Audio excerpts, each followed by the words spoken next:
388 بار جراحی پلاستیکی انجام دادم و توی گینس ثبت شدم. من بینیمو 18 مرتبه انجام دادم به خاطر وسواسی شدیدی که داشتم.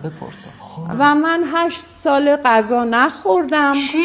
8 سال غذا نخوردم. من غذای من قهوه تلخ، نسکافه، کاپوچینو.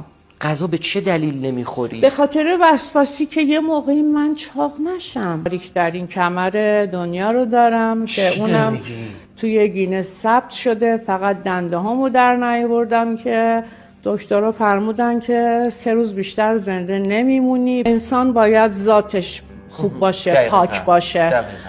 حرف مردم اصلا مهم نیستش که تو چرا رفتی این کارو کردی، چرا اینقدر جراحی انجام دادی. به خاطر اینکه علاقه دارم و هیچ وقتم سیر نمیشم. 1 ماه یه بار 50 cc ژل من باید تزریق کنم حتما برای زاویه صورتم و گونه هام.